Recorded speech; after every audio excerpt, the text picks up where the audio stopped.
Hello दोस्तों, मैं सनोज कुमार। आप सभी के अपने चैनल VK इंस्टीट्यूट में स्वागत है।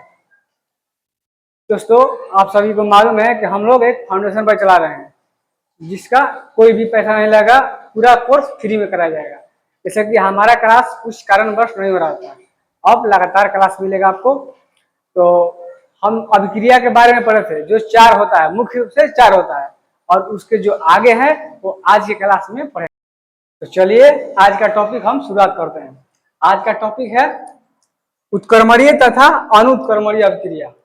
ये दोनों को पढ़ते हैं। पहला है उत्क्रमणीय अभिक्रिया। उत्क्रमणीय अभिक्रिया किसे कहते हैं? उत्क्रमणीय अभिक्रिया उसे कहते हैं जो अभिक्रिया दोनों दिशाओं में होती है, उसे उत्क्रमणीय अभिक्रिया कहते हैं।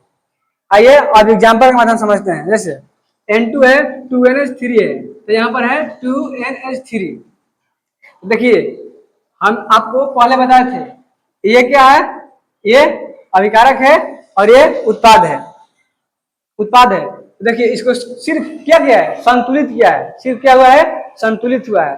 तो इसको संतुलित किया है। तो देखिए यहाँ पर हाइड्रोजन कितना है, हाइड्रोजन 6 है। हाइड्रोजन कितना है, 6 को। देखिए यहाँ पर 6 है, 3 दूनी 6। और नाइट्रोजन कितना है, नाइट्रोजन भी 6 गो है। तो देखिए यहाँ पर 3 से यहाँ पर 3 रखना पड़ेगा, तो 3 दूनी 6 हो जाएगा, तब संतुलित होगा। चलिए और भी एग्जाम्पल है, लेकिन अभी जगह का कम है, तो चलिए आइए दूसरा समझते हैं। दूसरा है अनुत्क्रमणीय अभिक्रिया। अनुत्क्रमणीय अभिक्रिया वह अभिक्रिया जो केवल एक ही दिशा में होती है, जो केवल एक ही दिशा में होती है, उसे अनुत्क्रमणीय अभिक्रिया कहते हैं।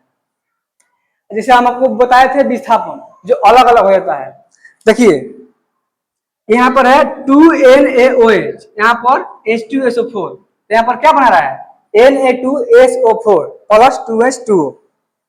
अब देखिए Na2 मतलब यहाँ पर हमारा Na मतलब सोडियम 2 गो है। तो देखिए Na2 यहाँ पर लिखा हुआ है, SO4, ये SO4 मतलब ये वाला सोडियम और सल्फेट एक विधि, ठीक है। ये समझिए कि हम बताए थे उसमें कम अभिक्रियाशील वाला और ज्यादा अभिक्रियाशील वाला, वही बात है इसी में।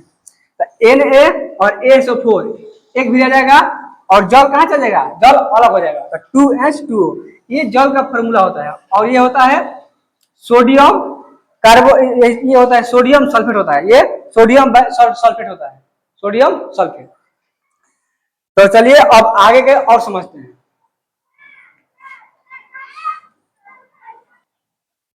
उत्क्रमणीय और अनुत्क्रमणीय के बाद अभी अभिक्रिया होती है। मतलब एक है जल अपघटन अभिक्रिया और दूसरा लिखे हैं प्रकाश रासायनिक अभिक्रिया। बारी बारी से देखते हैं दोनों को। पहला है जल अपघटन अभिक्रिया। यह जल के साथ ध्रुवल अम्ल मतलब होता है कमजोर अम्ल, मतलब इसको बोल सकते हैं भोजपुरी में, एक होता है बरिया, एक होता है अबर। तो ध्रुवल मतलब अबर होता है, अबर मतलब कमजोर अम्ल, या दुर्बल क्षार मतलब कमजोर क्षार। लवणों की अभिक्रिया है। लवणों की अभिक्रिया उच्च डाई इलेक्ट्रिक स्थिरांक होने के कारण जल की जलयोजन प्रवृत्ति बहुत ज्यादा होती है। जल की जलयोजन प्रवृत्ति बहुत ज्यादा होती है। देखिए एग्जाम्पल देखिए इसका, CH3COONA, इसका नाम होता है सोडियम एसीटेट और प्लस H2O, मतलब ये जल के साथ अभिक्रिया करेगा तो क्या मिलेगा, एसिटिक अम्ल मिलेगा। क्या मिलेगा, अम्ल मिलेगा, एसिटिक अम्ल। ये सूत्र होता है एसिटिक अम्ल का, और ये होता है क्षार का। ये होता है सोडियम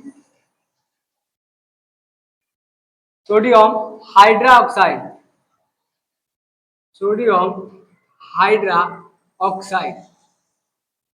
जैसे इसमें बोल भी रहा है कि दुर्बल अम्ल और दुर्बल क्षार लवणों की अभिक्रिया है। मतलब देखिए अब सिर्फ संतुलित करना है, अब सिर्फ क्या करना है, संतुलित। देखिए CH3 यहाँ पर है, यहाँ पर भी है C+O, ये डबल भी है और यहाँ पर डबल भी है, और H है, H मतलब कि यहाँ पर जल में से लिया है H, और NaOH मतलब देखिए यहाँ पर H क्या हुआ है, 2 गो है, H का है 2 गो, एक यहाँ पर है और एक यहाँ पर, एक 2 हो गया, यहाँ पर 2 मिल गया, ओकरा बाद Na इधर ले गया, तो NaOH मतलब यहाँ पर अम्ल है और यहाँ पर क्षार है।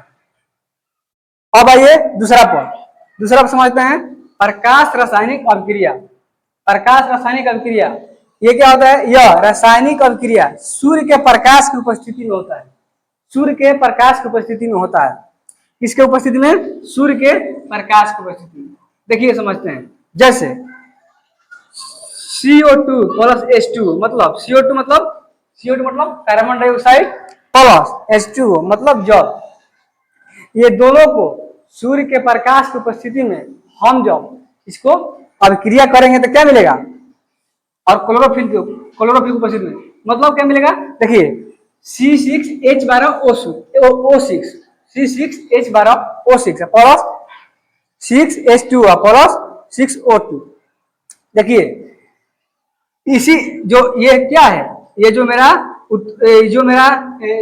अभिकारक है, इसी से मिलकर ये सारे उत्पाद बने। तो देखिए ये होता है ग्लूकोज का सूत्र, ये होता है ग्लूकोज का, और H2O तो आपको मालूम है कि जल का सूत्र होता है, और O2 मतलब ऑक्सीजन। जो O2 है ऑक्सीजन है, वो क्या होता है? वो वाष्प में निकल जाता है। ये मतलब इंडिकेट कर रहा है कि वाष्प में उड़ रहा है।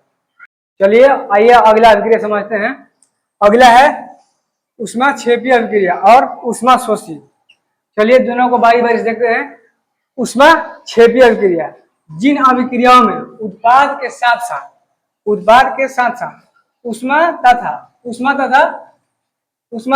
और क्या होता है? ऊष्मा तथा ऊर्जा मतलब दोनों का उत्पाद होता है, तो उसे हम ऊष्माक्षेपीय अभिक्रिया कहते हैं। देखिए एग्जाम्पल के माध्यम से CH4 है, O22 है, ठीक है। तो यहाँ पर देखिए ये क्या है? ये दोनों मिलकर अभिकारक है और ये क्या है? उत्पाद है। तो इसमें बोल रहा है कि उत्पाद में क्या होगा? उत्पाद में ऊर्जा भी होगा और क्या होगा? ऊष्मा भी होगा। देखिए उत्पाद में इस पर यहाँ पर C प्लस O2 है, यहाँ पर क्या होगा? CO2 कार्बन डाइऑक्साइड प्लस ऊष्मा भी है।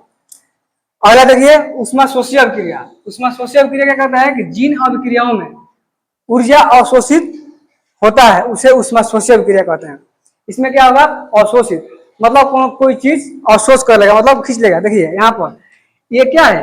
ये जो है ये तीनों मिलकर अभिकारक है और यहाँ पर ये उत्पाद है। समझे कि उत्पाद है। ये उत्पाद में क्या होगा? N का होगा है, दुगो है, O2 का होगा है, दुगो है। तो यहाँ पर देखिए 2NO मतलब N दुगो और O भी दुगो, ऊष्मा का कोई पता नहीं है, मतलब ऊष्मा अवशोषित हो गया। ठीक है, आज के लिए इतना ही और आगे कल मिलेंगे।